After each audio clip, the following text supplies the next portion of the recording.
Jean, chapitre 14. Que votre cœur ne se trouble pas. Croyez en Dieu, croyez aussi en moi. Il y a beaucoup de demeures dans la maison de mon Père. Si ce n'était pas le cas, je vous l'aurais dit.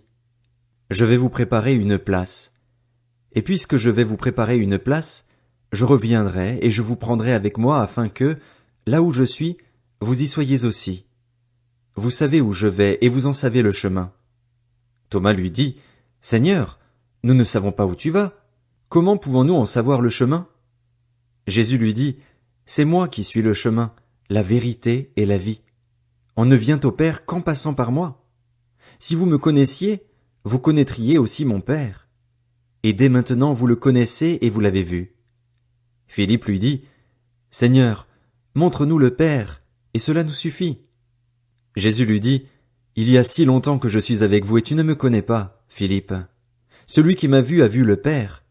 Comment peux-tu dire, montre-nous le Père? Ne crois-tu pas que je suis dans le Père et que le Père est en moi? Les paroles que je vous dis, je ne les dis pas de moi-même. C'est le Père qui vit en moi qui fait lui-même ses œuvres. Croyez-moi, je suis dans le Père et le Père est en moi. Sinon, croyez-moi au moins à cause de ses œuvres. En vérité, je vous le dis, celui qui croit en moi fera aussi les œuvres que je fais, et il en fera même de plus grandes, parce que je vais vers mon Père. Tout ce que vous demanderez en mon nom, je le ferai afin que la gloire du Père soit révélée dans le Fils. Si vous me demandez quelque chose en mon nom, je le ferai. Si vous m'aimez, respectez mes commandements. Quant à moi, je prierai le Père et il vous donnera un autre défenseur afin qu'il reste éternellement avec vous. L'Esprit de la vérité, que le monde ne peut pas accepter parce qu'il ne le voit pas et ne le connaît pas. Mais vous, vous le connaissez, car il reste avec vous et il sera en vous. Je ne vous laisserai pas orphelin, je reviens vers vous. Encore un peu de temps et le monde ne me verra plus. Mais vous, vous me verrez parce que je vis et que vous vivrez aussi. Ce jour-là, vous saurez que je suis en mon Père, que vous êtes en moi et moi en vous. Celui qui a mes commandements et qui les garde, c'est celui qui m'aime. Celui qui m'aime sera aimé de mon Père et moi aussi, je l'aimerai et je me ferai connaître à lui. Jude, à distinguer de l'Iscariote, lui dit, Seigneur, comment se fait-il que tu te feras connaître à nous et non au monde? Jésus lui répondit, Si quelqu'un m'aime, il gardera ma parole et mon Père l'aimera. Nous viendrons vers lui et nous établirons domicile chez lui.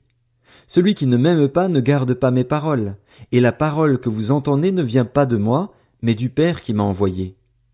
Je vous ai dit cela pendant que je suis encore avec vous, mais le Défenseur, l'Esprit Saint que le Père enverra en mon nom, vous enseignera toutes choses et vous rappellera tout ce que je vous ai dit. Je vous laisse la paix, je vous donne ma paix. Je ne vous la donne pas comme le monde donne. Que votre cœur ne se trouble pas et ne se laisse pas effrayer. Vous avez entendu que je vous ai dit, je m'en vais et je reviens vers vous. Si vous m'aimiez, vous vous réjouiriez de ce que je vais auprès du Père, car mon Père est plus grand que moi. Je vous ai dit ces choses maintenant, avant qu'elles n'arrivent, afin que, lorsqu'elles arriveront, vous croyiez. Je ne parlerai plus beaucoup avec vous, car le prince du monde vient, et il n'a rien en moi. Cependant, ainsi, le monde saura que j'aime le Père et que j'agis conformément à l'ordre que le Père m'a donné. Levez-vous, partons d'ici.